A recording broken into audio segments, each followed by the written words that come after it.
आज का टॉपिक है फिजिकल प्रॉपर्टीज ऑफ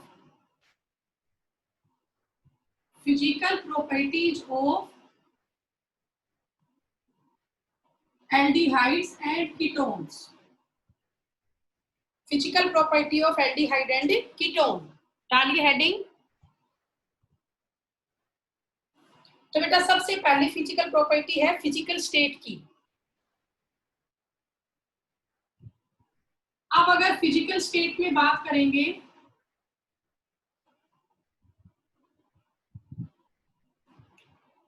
तो फिजिकल स्टेट के हिसाब से जो आपका फर्स्ट मेंबर है एल्डिहाइड का मिथेनल एक पंजेंट स्मेलिंग गैस है। Methanal is a pungent smelling gas. ठीक है। अगर बात करूं इथेनल की तो इथेनल एक वोलेटाइल लिक्विड है। Ethanol is a volatile liquid. और अगर मैं इससे आगे बात करती हूं up to 11 carbon state liquid ही है। और जो इससे हायर मेंबर है 11 से ज्यादा, जो इससे हायर मेंबर आपके हैं दैट आर सॉलिड। जो मिथेनल है वो गैस है, बाकी आपके 10-11 मेंबर तक जो है सारे लिक्विड है और उसके आगे वाले आपके सॉलिड है। अब अगर आपको इसका आंसर देना हो कि इसके आगे वाले सॉलिड क्यों हो जाते हैं, तो जितना आपका हाइड्रोकार्बन इंक्रीज होती है उतनी वांडरवाल फोर्स ऑफ अट्रैक्शन भी इंक्रीज होती है। जितना बेटा हाइड्रोकार्बन इंक्रीज होगा उतना ही वांडरवाल फोर्स ऑफ अट्रैक्शन भी इंक्रीज होगी। और अगर वांडरवाल फोर्स बढ़ेगा तो मॉलिक्यूल पास आएंगे तो वो गैस की तरह बिहेव करना शुरू कर देंगे। ठीक है। तो ये रीजन है बेटा कि हायर मेंबर है वो सॉलिड होते हैं due to greater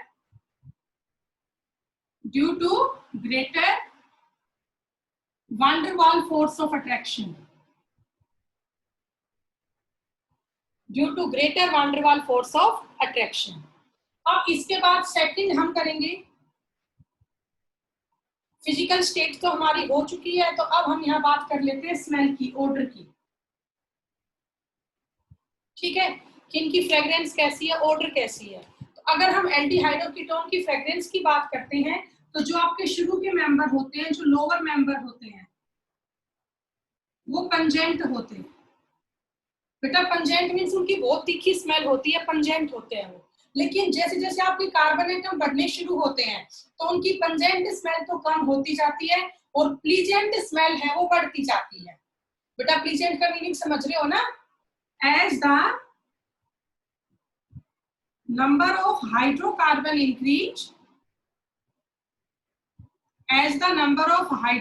increase, pungent smell तो रिड्यूस हो जाती है,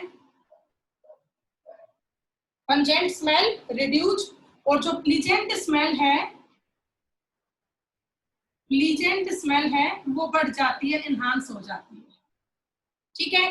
पंजेंट स्मेल रिड्यूस हो जाएगी और जो आपकी प्लीजेंट स्मेल है वो एनहांस हो जाएगी। यही वजह है कि जो आपके एल्डिहाइड और कीटोन है they are used in perfumery.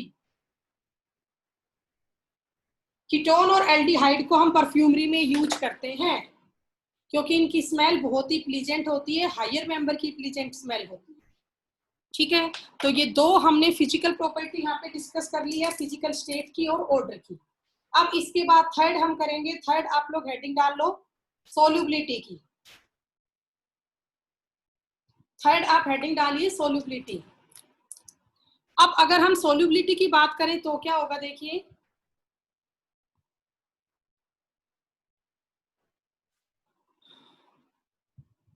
ये दोनों आपके हो चुके होंगे बेटा।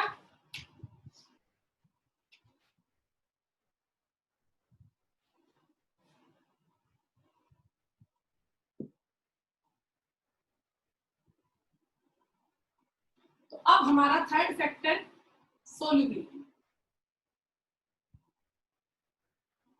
तो आप क्या कहेंगे, जो लोअर मेंबर होते हैं, lower member of aldehyde and ketone, lower member of aldehyde and ketone are soluble in water. Lower member of aldehyde and ketone are soluble in water, but as the number of hydrocarbon increase, as the number of hydrocarbon increase, जितने ज्यादा आपके hydrocarbon होंगे, as the number of hydrocarbon increase, its solubility decrease. वजह, क्योंकि आपको पता है जो हाइड्रोकार्बन है ये नॉन पोलर होते हैं, तो अगर आपका ज्यादा मेंबर का हाइड्रोकार्बन होगा तो वहां पे नॉन पोलर कैरेक्टर क्या होगा, इंक्रीज हो जाएगा। ठीक है, अगर आपका बेटा लार्जर हाइड्रोकार्बन है, बल्कियर हाइड्रोकार्बन है, भाई मान लो मिथेनॉल है, इथेनॉल है, प्रोपेनॉल, ये सब तो पानी में घुल जाते हैं, लेकिन मान लो 10-11 कार्बन की एल्डिहाइड है, कीटोन है, तो वो पानी में कम घुलते हैं। वजह उसकी क्या है, क्योंकि जितने ज्यादा आपका बड़ा हाइड्रोकार्बन होता जाएगा, हाइड्रोकार्बन नॉन पोलर पार्ट होता है, उतना ही नॉन पोलर पार्ट की कैरेक्टरिस्टिक्स है वो बढ़ती चली जाएगी। नॉन पोलर पार्ट आपका बढ़ेगा तो इसका मीनिंग क्या है, सोल्युबिलिटी आपकी कम होगी। ठीक है, क्योंकि वाटर कैसा सॉल्वेंट है आपको पता है, वाटर इज पोलर सॉल्वेंट, और अगर हाइड्रोकार्बन का पार्ट बढ़ रहा है इसका मीनिंग नॉन पोलर कैरेक्टरिस्टिक्स बढ़ रही है। नॉन पोलर कैरेक्टरिस्टिक बढ़ेगी, ये पोलर है तो सोल्युबिलिटी क्या होगी, डिक्रीज होगी। तो लोअर मेंबर तो आपके सोल्यूबल है, बट जो हायर मेंबर होते हैं, higher member of aldehyde and ketone, they are less soluble. Higher member of aldehyde and ketone are less soluble. ठीक है, तो आपको इस तरह से करना है। हो गया होगा बेटा, ये आपकी थर्ड कैरेक्टरिस्टिक्स होगी सोल्युबिलिटी की। ओके, कर लें इसको आप। इसके बाद फिर हम फोर्थ डिस्कस करेंगे। यहाँ पे 3 आपकी हो चुकी है।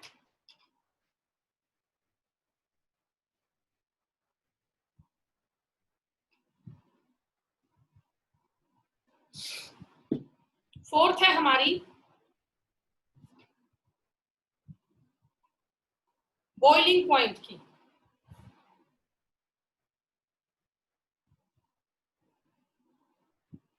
बॉइलिंग पॉइंट, अब अगर बॉइलिंग पॉइंट की बात करें तो आप क्या कहेंगे, जो एल्डिहाइड और कीटोन है ना, aldehyde and ketone have lower boiling point than alcohol and carboxylic acid, than alcohol and carboxylic acid. बेटा एल्डिहाइड और कीटोन का बॉइलिंग पॉइंट कम होता है अल्कोहल और कार्बोक्सिलिक एसिड से। इसकी वजह क्या है, क्योंकि जो अल्कोहल और कार्बोक्सिलिक एसिड है ये क्या शो करते हैं, hydrogen bonding. Alcohol and carboxylic acid hydrogen bonding show करते हैं, बट जो आपके एल्डिहाइड एंड कीटोन होते हैं, एल्डिहाइड एंड कीटोन ये शो करते हैं डाइपोल डाइपोल इंटरेक्शन। एल्डिहाइड और कीटोन आपका क्या शो करता है, डाइपोल डाइपोल इंटरेक्शन शो करता है। कैसे वो आप देखिए, आपको ये पता है जो एल्डिहाइड और कीटोन है वो कार्बोनिल ग्रुप से बना होता है, सी डबल बॉन्ड ओ, ये कार्बोनिल ग्रुप है, ये दूसरा कार्बोनिल ग्रुप आ गया सी डबल बॉन्ड ओ, ये थर्ड कार्बोनिल ग्रुप हो गया सी डबल बॉन्ड ओ। अब ये आपको पता है जो ये कार्बोनिल ग्रुप है इसमें कार्बन और ऑक्सीजन के बीच में एक लार्ज इलेक्ट्रोनेगेटिविटी का डिफरेंस है। कार्बन और ऑक्सीजन में ऑक्सीजन ज्यादा इलेक्ट्रोनेगेटिव और कार्बन कम इलेक्ट्रोनेगेटिव है, तो O पे चार्ज कैसा आएगा, नेगेटिव, और C पे चार्ज कैसा आएगा, पॉजिटिव। और अगर यहाँ बात करूं तो O पे नेगेटिव, C पे पॉजिटिव, O पे स्लाइट नेगेटिव चार्ज, C पे स्लाइट पॉजिटिव चार्ज। तो अब इनके बीच में क्या हो जाएगा, इस O का तो नेगेटिव और दूसरे C का पॉजिटिव। एक बार चेक कर लूं कौन कौन बच्चे हैं क्लास में, कम आए हैं बच्चे आज, उठे ही नहीं होंगे अभी। अक्षय, अंकित, जन्नत, मनीष, विकास, अक्षय, अनूप, आशीष, भावना, हरीश, हेमंत, हिमांशु, केशव, खुशबू, मेघा, मोहित, मोनिका, नवीन, पूजा, राहुल, तमन्ना, तनुज, अरुण, तरुण सॉरी, विशाल। विकास आया तो था, चलिए ठीक है। अब देखिए बेटा आगे, अब आपको समझ में आ रहा है कार्बोनिल ग्रुप है, ये पोलर है नेचर में, तो अब यहाँ पे क्या होगा, इस O का ये नेगेटिव पार्ट और इस C का ये पॉजिटिव पार्ट आपस में क्या शो करेंगे, डाइपोल डाइपोल इंटरेक्शन। आपको पता है ये नेगेटिव डाइपोल और ये पॉजिटिव, ऐसे इसका नेगेटिव और इसका पॉजिटिव, ये कौन सी इंटरेक्शन हुई, डाइपोल डाइपोल इंटरेक्शन। ठीक है, ये सब पढ़े थे ना हमने +1 क्लास में, वान डेर वाल फोर्सेस की टाइप थी ना ये। तो aldehyde sorry alcohol and carboxylic acid तो हाइड्रोजन बॉन्डिंग शो करते हैं, बट जो आपका एल्डिहाइड और कीटोन है वो डाइपोल डाइपोल इंटरेक्शन शो करता है। तो हम यहाँ पे सिंपली ये कह सकते हैं, जो डाइपोल डाइपोल फोर्सेस होते हैं ना, डाइपोल डाइपोल फोर्स वो वीक होता है किससे, हाइड्रोजन बॉन्डिंग से। बेटा डाइपोल डाइपोल फोर्स वीक होता है हाइड्रोजन बॉन्डिंग से। यही वजह है कि एल्डिहाइड और कीटोन जो है इनका बॉइलिंग पॉइंट कम होता है as compare to alcohol and carboxylic acid. ठीक है, तो ये आप कर ले बेटा, इतना हो गया होगा आपका। ये कार्बोनिल कंपाउंड है एल्डिहाइड और कीटोन, ये डाइपोल डाइपोल इंटरेक्शन शो करते हैं। अल्कोहल और carboxylic acid hydrogen bonding show करता है। हाइड्रोजन बॉन्डिंग कहीं ना कहीं स्ट्रॉन्ग फोर्स होता है as compare to dipole dipole interaction. यही वजह है कि एल्डिहाइड कीटोन का बॉइलिंग पॉइंट कम होता है किससे, किससे बेटा, कार्बोक्सिलिक एसिड से। ठीक है, तो अब इसके बाद आगे आप देखिए,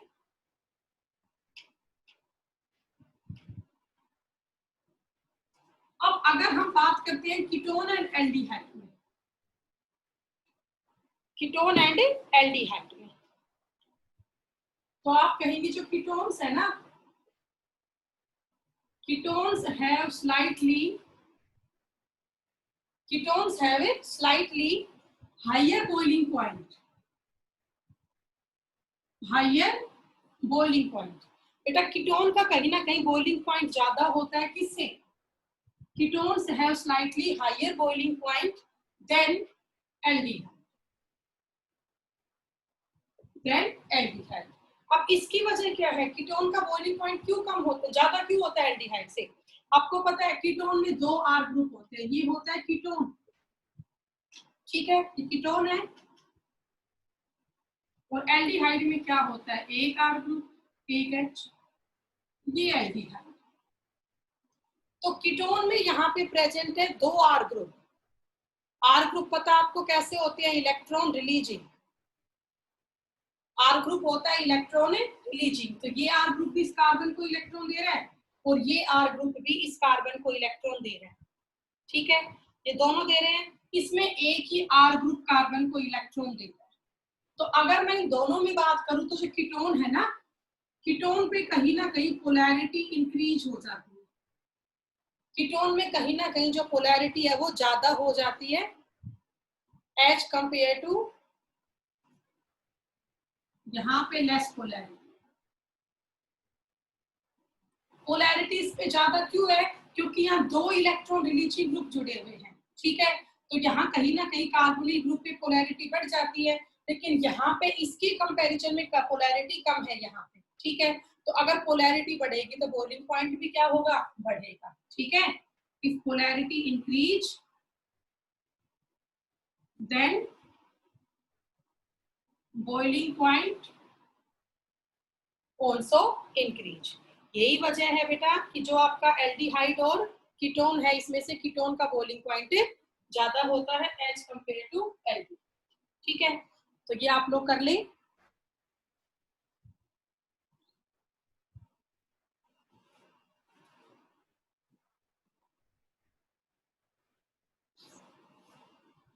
हो गया बेटा, बहुत लेट आ रहे हो क्लास में। अभी अभी राजकरण, भूवी, उषा और एक बच्चा और था, 20 मिनट लेट हो आप लोग। एक टॉपिक हो गया है पूरा, आप लोगों से टाइम भी उठा नहीं जाता।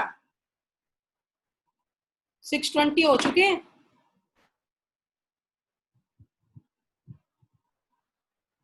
तो ये आप लोग सभी कर लें। उसके बाद बेटा अगर आइसोमेरिक कंपाउंड है तो उसमें देखिए क्या होगा,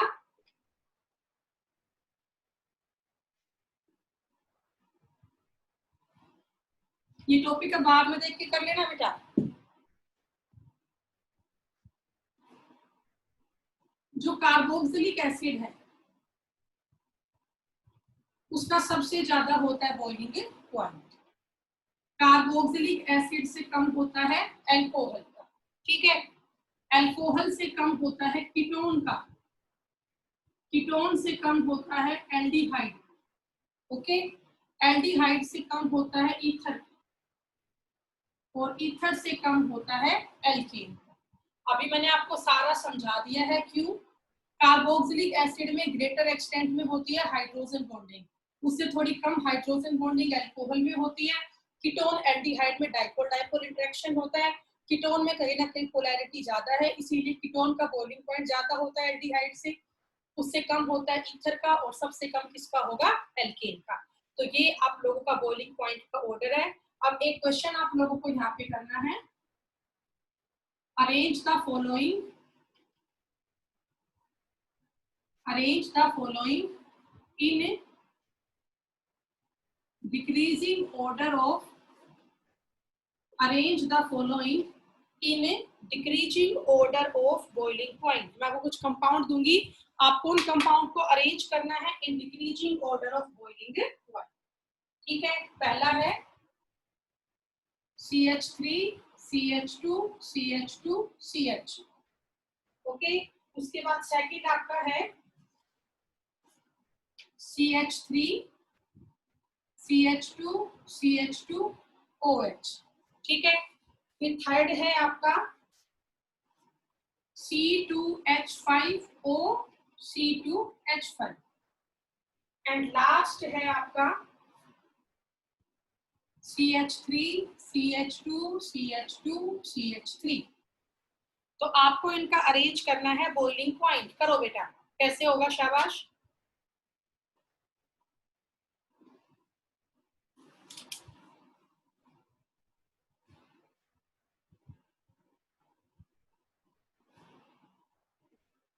इस क्वेश्चन को आप लोग करें, ये किस तरह से होगा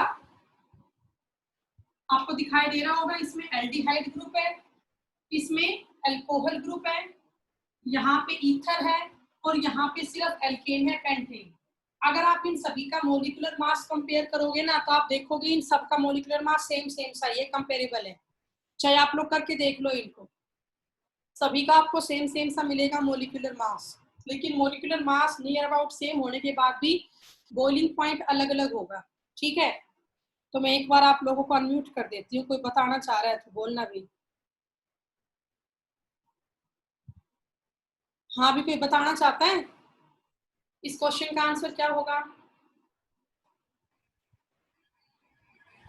अंकित बताओ बेटा। हाँ, अभी unmute. Di di ethyl ether का सबसे ज्यादा। डाई इथाइल ईथर का सबसे ज्यादा। एक बार ऊपर यस मैम। देखो मैंने क्या ऑर्डर लिखवाया है।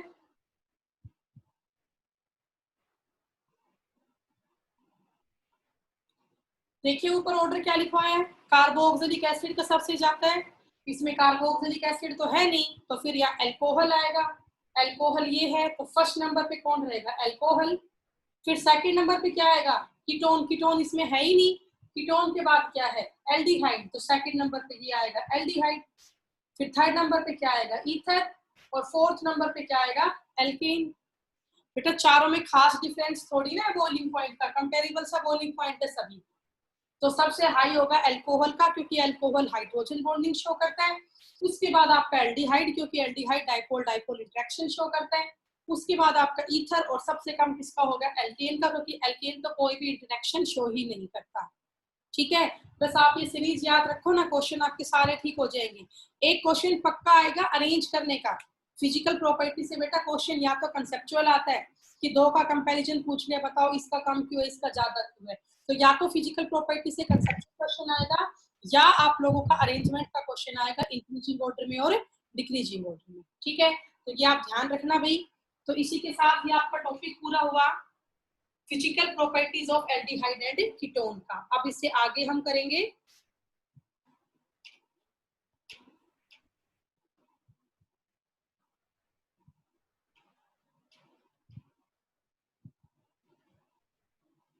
अब आप लोग हेडिंग लिख chemical properties of aldehyde and ketone.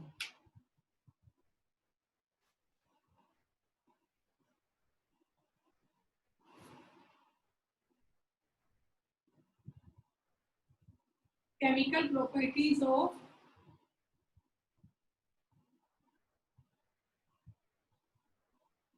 Aldehyde and ketone.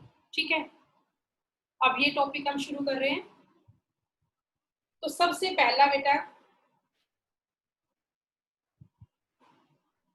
First यहाँ पे हम केमिकल प्रॉपर्टी करेंगे nucleophilic addition reaction. Nucleophilic addition reaction, ठीक है। इसका मीनिंग क्या है? What is meaning of nucleophilic addition reaction? कि भाई हमें यहाँ पे क्या ऐड करवाना है? Nucleophile, addition of nucleophile. Nucleophile आपको पता ही है क्या होते हैं? Nucleus loving species. Nucleophile are nucleus loving species, ठीक है। अब ये भी आपको पता है जो कार्बोनिल कंपाउंड होता है इसी से बनता है एल्डिहाइड और कीटोन। कार्बोनिल कंपाउंड में पोलैरिटी का डिफरेंस भी होता है, सी एटम पे स्लाइट पॉजिटिव चार्ज, ओ एटम पे स्लाइट नेगेटिव चार्ज। ये कार्बोनिल कंपाउंड है, may be aldehyde may be ketone. अब मान लो मैंने यहाँ पे ये लिया जेड नेगेटिव, जेड नेगेटिव मेरा यहाँ पे काम कर रहा है, आपको पता है इस पे नेगेटिव चार्ज है तो ये पॉजिटिव के पास जाना चाहेगा, तो ये न्यूक्लियोफाइल, ये क्या है बेटा? न्यूक्लियोफाइल है। तो अब ये जेड नेगेटिव जो है ये कहाँ अटैक करेगा? सीओ के सी पे, सीओ के सी पे अटैक करेगा। तो सी का इलेक्ट्रॉन कहाँ जाएगा? ओ के पास। अब इस जेड नेगेटिव ने सी पे अटैक क्यों किया? क्योंकि सी पे चार्ज कैसा था? पॉजिटिव था, ठीक है। तो अब आप देखिए आंसर क्या बनेगा यहाँ पे, सी, सी के साथ कौन आके जुड़ गया? जेड। डबल बॉन्ड कैसा हो गया? सिंगल। और ओ पे चार्ज कैसा आ गया? नेगेटिव। तो ये आपकी न्यूक्लियोफिलिक एडिशन रिएक्शन हुई, ठीक है। ओके, तो इसके एग्जांपल्स करने हमें बहुत सारे, लेकिन उससे पहले हम ये चेक कर लेते हैं जो एल्डिहाइड और कीटोन है इन दोनों में से कौन ज्यादा शो करता है न्यूक्लियोफिलिक एडिशन रिएक्शन। तो आप क्या कहेंगे? जो कीटोन्स है ना, ketones are less reactive, ketones are less reactive than aldehyde, ketones are less reactive than aldehyde in nucleophilic addition reaction। अगर हम दोनों का कंपैरिजन करें कीटोन और एल्डिहाइड में, तो कीटोन कम रिएक्टिव होता है और जो एल्डिहाइड है वो ज्यादा रिएक्टिव होती है। तो अब इस क्वेश्चन का हमें आंसर देना है कि ऐसा क्यों है कि कीटोन की रिएक्टिविटी कम है for the nucleophilic addition reaction as compare to aldehyde, ठीक है। तो आप लोगों ने कर लिया होगा। अब देखिए आप इसकी रिएक्टिविटी को कैसे हम बताएंगे। यहाँ पे ये हमारा क्वेश्चन है, why ketones are less reactive than aldehyde. तो इसके दो रीजन है। फर्स्ट रीजन आप देखिए, पहला रीजन है inductive effect. First reason is inductive effect. आप लोगों को पता है इंडक्टिव इफेक्ट क्या होता है? जब किसी कार्बन की चेन से इलेक्ट्रॉन रिलीजिंग या इलेक्ट्रॉन विड्रॉइंग ग्रुप आगे जुड़ता है तो वहां पे इलेक्ट्रॉन का डिस्प्लेसमेंट होना शुरू हो जाता है, उसी को हम बोलते हैं इंडक्टिव इफेक्ट, ठीक है। अब इंडक्टिव इफेक्ट दो तरह का हुआ करता है, प्लस आई इफेक्ट और minus I effect. Releasing group जुड़ता है तो प्लस आई इफेक्ट होता है, विड्रॉइंग ग्रुप जुड़ता है तो माइनस आई इफेक्ट होता है, ठीक है। तो करें अब, तो इंडक्टिव इफेक्ट का यहाँ कौन सी टाइप होगी? प्लस आई इफेक्ट, ठीक है, क्योंकि यहाँ पे इलेक्ट्रॉन रिलीजिंग ग्रुप ही आगे जुड़े। अब एक हम लेते हैं एल्डिहाइड, एक हमने लिया कीटोन। ये कार्बोनिल कंपाउंड है, एक लगा लिया H और एक लगा लिया CH3, ये तो एल्डिहाइड हो गया, ठीक है। अब एक कीटोन बना लो, C डबल बॉन्ड O और इसके दो क्या कर लो? CH3, ये कीटोन, ठीक है। बेटा अंकित मेरे को एक बार ना स्क्रीनशॉट भेजना अभी अटेंडेंस का, अभी लेना आप। तो ये एल्डिहाइड है और ये कीटोन है, ठीक है। एल्डिहाइड में एक R ग्रुप है और कीटोन में आपके पास सिर्फ 2 R ग्रुप है। ओके, अब बताओ CH3 मिथाइल ग्रुप कैसा होता है नेचर में, इलेक्ट्रॉन रिलीजिंग। अब इसका तो एक ही काम है, ये जहां भी जुड़ जाता है, ये जहां भी जुड़ जाता है भाई पे इलेक्ट्रॉन देने शुरू कर देता है। तो CH3 ग्रुप है यहाँ पर, ये एक, तो इसी को क्या दे रहा है, इलेक्ट्रॉन। यहाँ पे 2 CH3 कार्बन को क्या दे रहे हैं, इलेक्ट्रॉन। ओके, आपको ये बात समझ में आई बेटा। एल्डिहाइड के केस में एक ही R ग्रुप इलेक्ट्रॉन दे रहा है, लेकिन कीटोन के केस में 2 R ग्रुप इलेक्ट्रॉन दे रहे हैं। ठीक है, अब आपको पता है कार्बोनिल कंपाउंड पोलर नेचर का होता है, C पॉजिटिव और O नेगेटिव।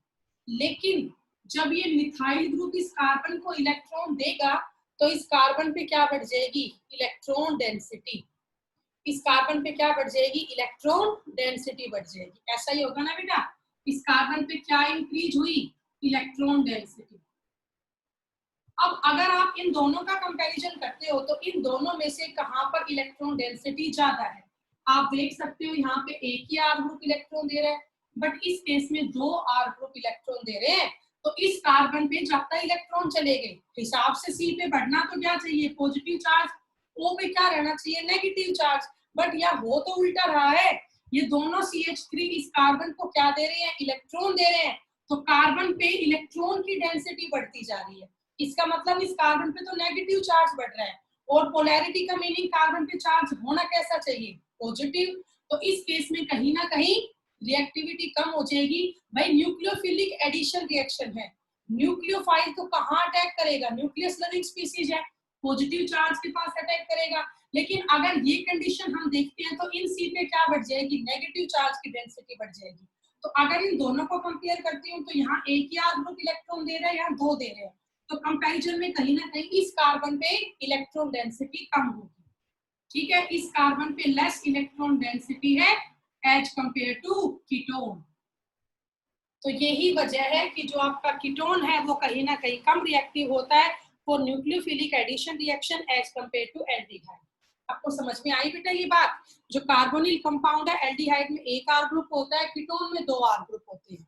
तो कहीं ना कहीं जो आपका एल्डिहाइड है उसमें C पे इलेक्ट्रॉन डेंसिटी कम बढ़ेगी, लेकिन कीटोन के केस में C पे इलेक्ट्रॉन डेंसिटी ज्यादा बढ़ेगी। तो इसकी पोलैरिटी कम हो जाएगी, लेकिन इसकी पोलैरिटी फिर भी कंपैरिजन में कम होगी इसके कंपेयर में। तो यही वजह है कि जो एल्डिहाइड है वो मोर रिएक्टिव होगा एज कंपेयर टू कीटोन। तो ये आपका पहला रीजन हुआ इंडक्टिव इफेक्ट का।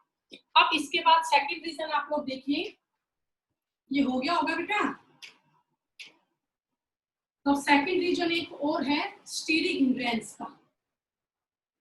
ध्यान है आपको, स्टीरिक हिंड्रेंस क्या होता है, कि जब एक मेन ग्रुप है वो और एटम्स के साथ जुड़ता चला जाता है तो स्टीरिक हिंड्रेंस बढ़ जाती है। सेकंड फैक्टर आप डाल लें स्टीरिक हिंड्रेंस।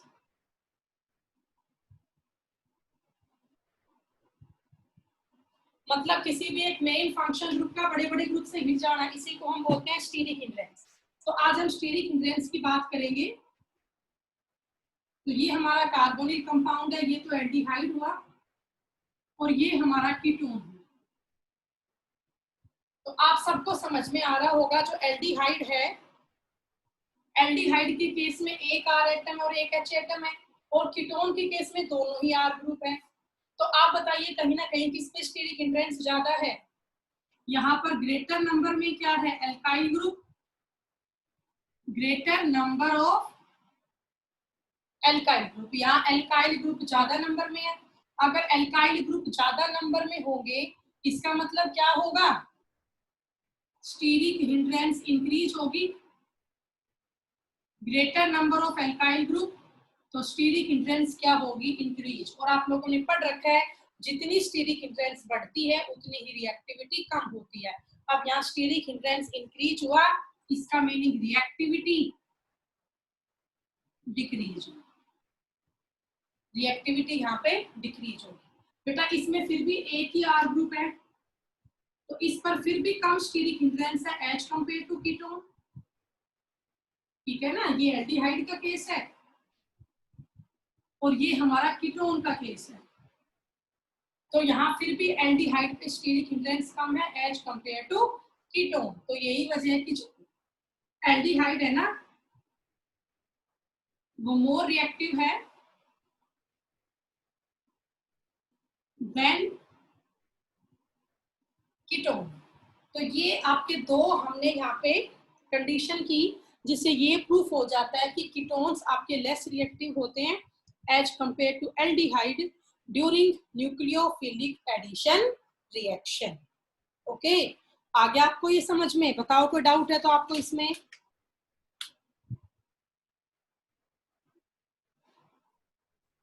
बताइए भाई, किसी को? No ma'am. ओके, तो करें अब आगे। कल से टाइम पे आना सभी बच्चे, आज बच्चे कम है, मैं सबके पास फोन करूंगी घर पे आज 6 o'clock पे नेट आ जाएगा आप लोग। आपके टीचर क्लास में आ जाते हैं आपका काम करके, आप लोगों से उठ के क्लास में नहीं आया जा रहा।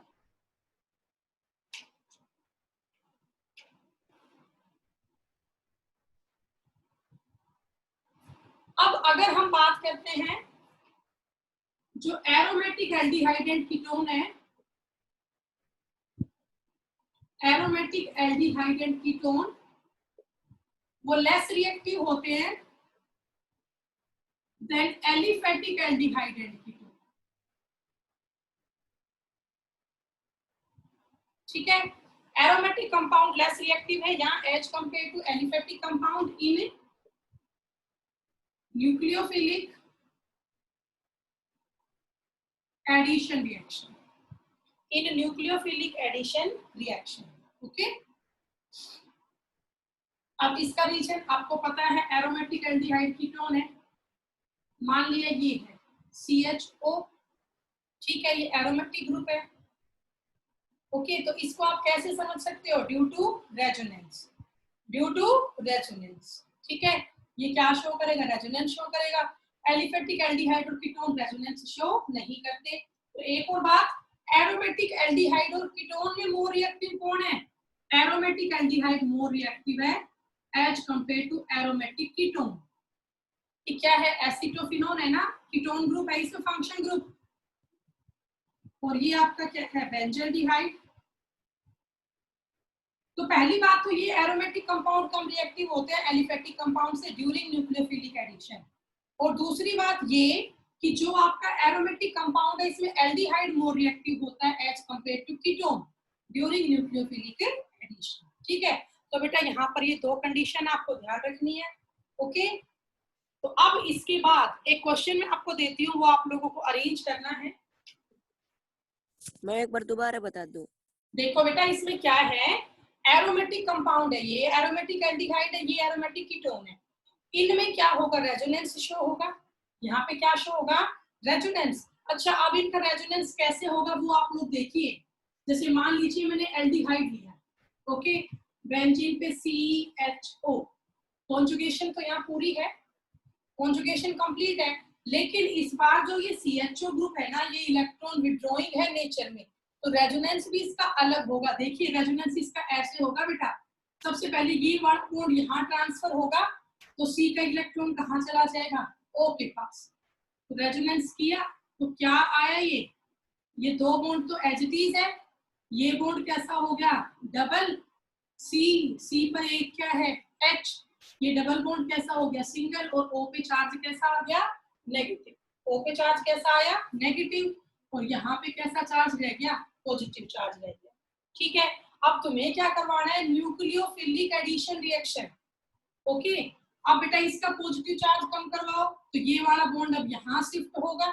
ठीक है, तो अगली स्टेप में क्या बनेगा? इसका रेजोनेंस। अभी साथ साथ मैंने एक लिंक और भेज रखा है, अभी 2 मिनट में आ जाना। ये हो गया। ठीक है, अगली स्टेप में बोलो, ये वाला बॉन्ड यहाँ शिफ्ट होगा, तो क्या बन जाएगा? इस बार यहाँ positive charge, double bond CHO negative, और फाइनली क्या होगा बताओ? अब ये O नेगेटिव वापस यहाँ बॉन्ड बनाएगा, और ये डबल बॉन्ड वापस से यहाँ ट्रांसफर होगा। तो फाइनली क्या स्ट्रक्चर आ गया? आप देख सकते हो, डबल बॉन्ड फिर से सिंगल हो गया, ये फिर से डबल हो गया, और पूरे कंपाउंड में बॉन्ड की शिफ्टिंग होगी ना? ठीक है, आपको इतना समझ में आया? पूरे कंपाउंड में क्या हुई? बॉन्ड की शिफ्टिंग हो जाती है। अब आप इसके रेजोनेटिंग स्ट्रक्चर देखिए, आपको रेजोनेंस समझ में आया बेटा? ये रेजोनेंस Yes, ma'am. कैसे हुआ, ठीक है। तो अब आप रीजन सुनो कि एरोमेटिक कंपाउंड लेस रिएक्टिव क्यों हुए एलिफेटिक कंपाउंड से। एरोमेटिक ने क्या शो किया, रेजोनेंस शो किया। तो अब इसके स्ट्रक्चर नंबर 2, 3 एंड 4, इन तीनों स्ट्रक्चर को आप लोग कंपेयर करो। तो अगर आप इनका स्ट्रक्चर नंबर 2, 3 और 4 देख रहे हो तो यहाँ कहीं ना कहीं O एटम पे क्या आ गया, नेगेटिव चार्ज। इन तीनों केस में जो आपका कार्बोनिल कंपाउंड का O है उस O पे क्या आ गया है बेटा, नेगेटिव चार्ज आ गया। तीनों केस में ऐसा हो रहा है, ठीक है। अब ये कार्बोनिल कंपाउंड है आपका CO। कार्बोनिल कंपाउंड कैसा होता है पता आपको, पोलर होता है नेचर में, C पे पॉजिटिव